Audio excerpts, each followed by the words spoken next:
Good morning, this beautiful morning, and welcome to Idea TV Newspaper Review. I am Mary Ojumajo, and we're going to be taking you through our newspaper headlines this morning. Sit and enjoy. It's a beautiful morning, actually. So this morning we have on our newspaper review, the first story we have on newspaper review this morning is on our Daily Trust newspaper. Let's see what we got on our Daily Trust newspaper this morning. We have Senate moves to tackle kidnappers act of terrorism, and that you will see on page 10 of the Daily Trust newspaper. And moving forward, we have Fubara, lawmakers at loggerhead again, and that's on page 13 of the Daily Trust. We have U.S. to restrict visa for genocide supporters in Nigeria. And the big story we had this morning is the reversed cash policy re-effects. And then we have down of the Daily Trust newspaper, we have the insecurity, the aghast within armed forces, General Musa. That's on page 5 of the Daily Trust newspaper. I also have why only 2.5 million of 9.8 million naira completed voters registration.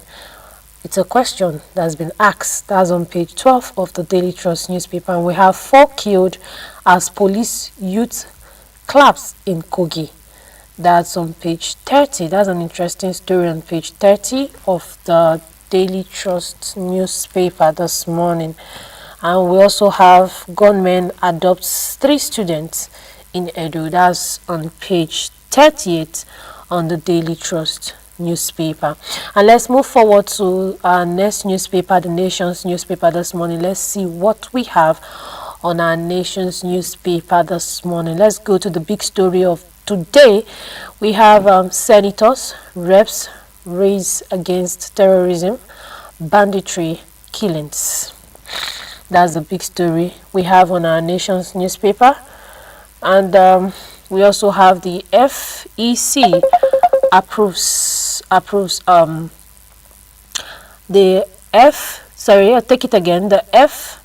FEC approves MTEF projects 50.74 trillion naira revenue for 2026. That's another story there we have on the Nation's newspaper. But before we go forward, let's take one of the stories. Let's dig into one of the stories we have on our newspaper. And that's me taking you back to the Punch newspaper this morning. Let's go back to the Daily Trust newspaper this morning and take one of the stories we have there. One of the stories on the Daily Trust is the U.S. to restrict visa for genocide supporters in Nigeria. And let's go into the story. The United States has threatened to restrict visas for people facilitating Christian genocide in Nigeria. In a statement on Wednesday, U.S. Secretary of State Marco Rubio said the United States is taking decisive action in response to the mass killings and violence against Christians by radical Islamic terrorists, Fulani, ethnic militants, and other violent actors in Nigeria and beyond.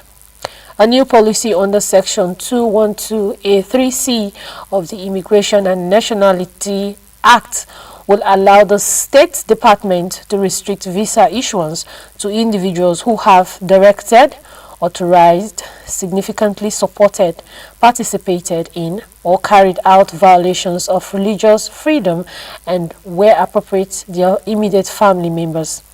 This policy will apply to Nigeria and any other government or individuals engaged in violation of religious freedom. U.S. President Donald Trump has earlier said the United States cannot stand by while such atrocities are happening in Nigeria and numerous other countries. Nigeria, U.S. working to resolve issues. That's actually a big one on that What do you think? Like I always used to say, that you can follow us across all our social media platforms at Idea Television and tell us, drop your comments, drop your thoughts with us. We want to know what exactly you think about this issue on the ground, the genocide. What do you think? Do you think it's the right decision the US have taken, or you have your own opinion? Right about that, let's go to our next story. We're going to be taking our next story from the Tribune newspaper this morning. We have on the Tribune newspaper this morning, we have the Musa assures of winning war on insecurity as Senate confirms him defense minister. That was on our Tribune newspaper this morning on page 5. On page 5 of our Tribune newspaper this morning. And we also have the CBN raises weekly cash withdrawal limit to 500,000 cash deposit cap. That's on our page 5 of the Tribune newspaper.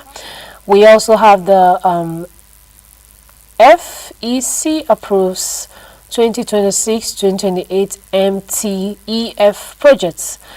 That's about 34.33 trillion naira revenue, and that's on page 3 of the Tribune newspaper.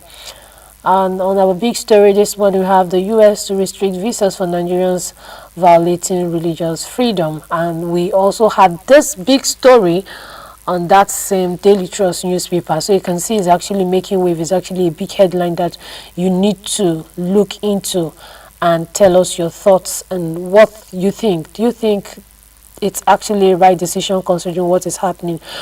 All right about now, we'll go on a quick break, and when we return, we're sure to give you the rest of the newspapers this morning. In the past, gas stations had an awkward problem. Customers had no idea when their tank was full, often causing gasoline to spill everywhere. Engineers came up with a clever solution. They invented a fuel nozzle that could automatically stop using a very simple principle. When a fuel truck refills an underground tank, a valve automatically shuts off as the tank nears full, and the gasoline vapors are drawn back into the truck through another hose, condensing back into liquid fuel. When customers fill their cars, the gasoline first passes through multiple pipes and filters before reaching the nozzle. Modern fuel nozzles are like tiny technological marvels. Inside, there's a thin tube that draws air from the car's tank into a membrane chamber. When you pull the trigger, fuel flows until the tube is submerged, cutting off the airflow. This creates a vacuum that pulls 3 small steel balls to the center, instantly releasing the trigger and stopping the flow. Simple, efficient, and brilliantly effective.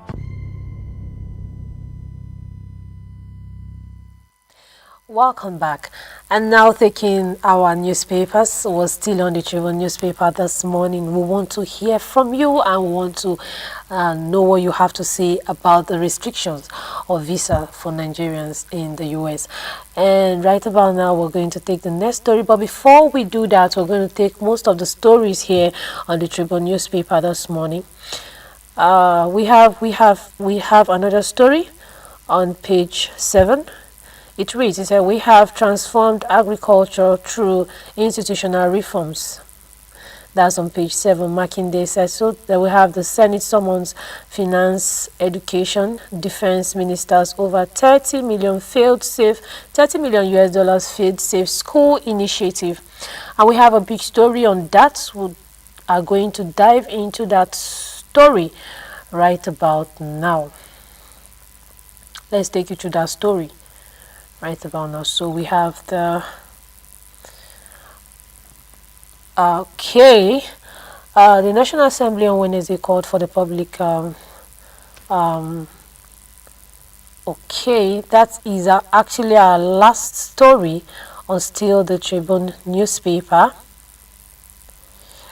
All right, so diving into the story, the Senate on Wednesday intensified its investigation into the collapse of the Safe School initiative by summoning key government officials to explain why the $30 million US scheme failed to protect Nigerian school children from relentless attacks. Among these invitees invited were the Finance Minister and Coordinating Minister for the Economy, Wale Edum, and the Education Minister, Tunji Alausa, and the Defense Minister, General Christopher Musa. Now, they were actually summoned to know why the Safe School initiative has not been fully implemented. We also want to hear your comment about that. What do you think about that? So let's move to our next story this morning on the Punch newspaper.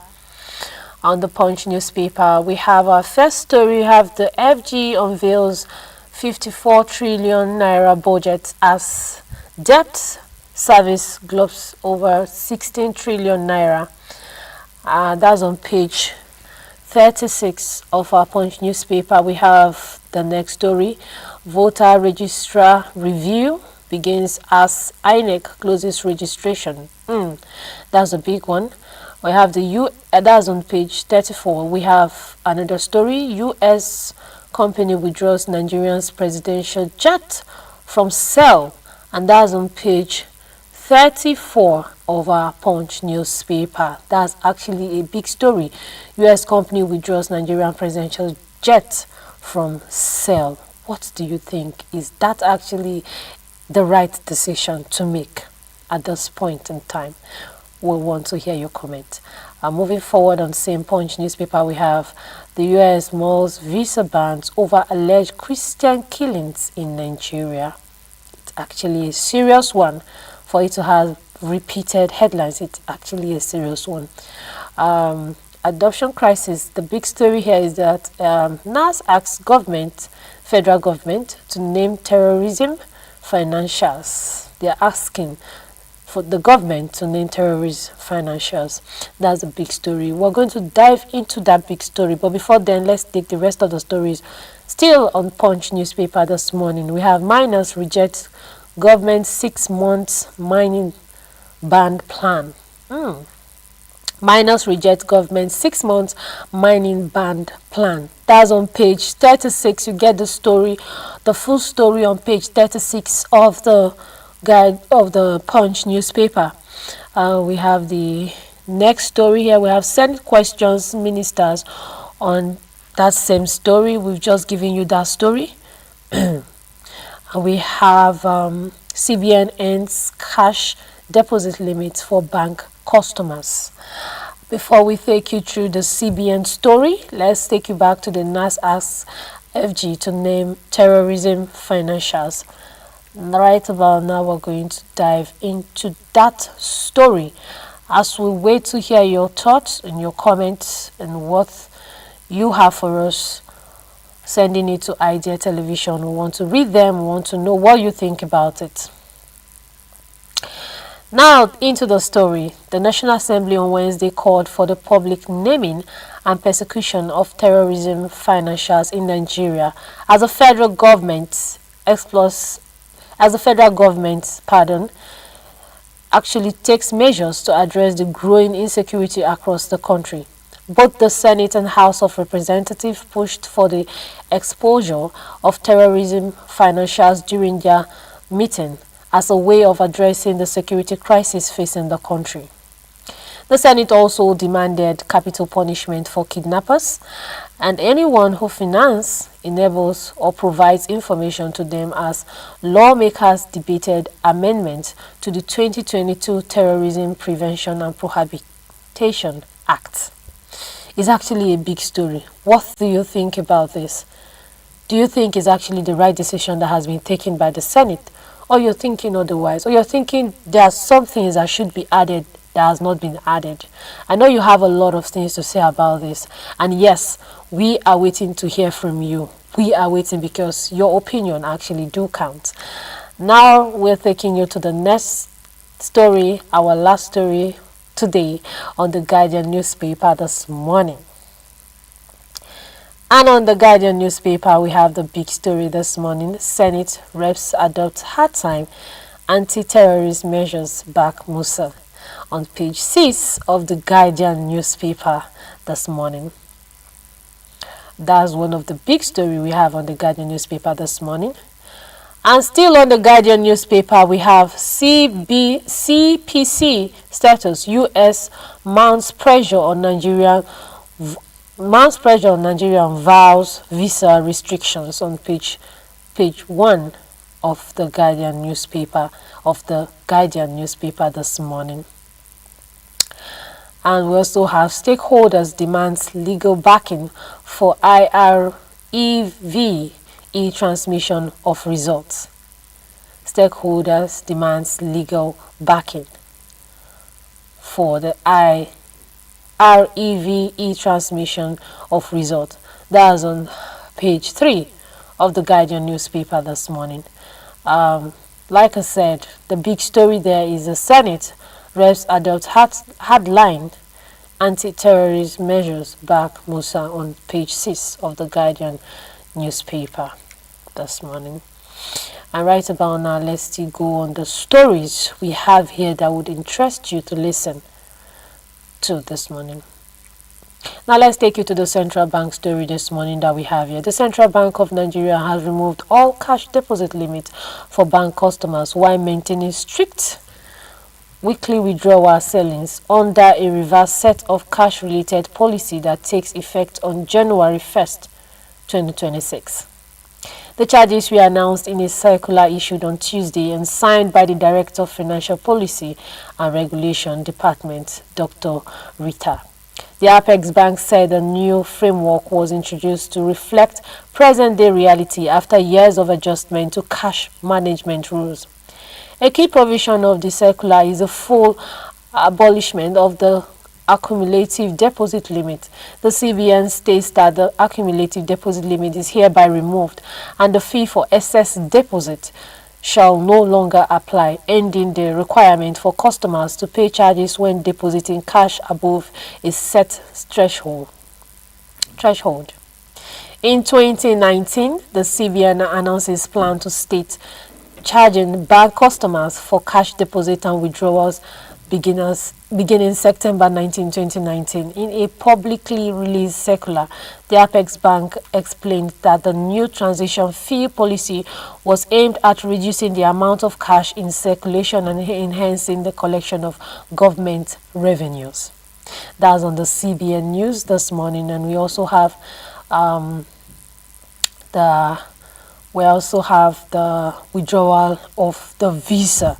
So because of the fact that I know that many people just joined us in this newspaper review, we're going to be taking the second story we had on the withdrawal of visas from the United States.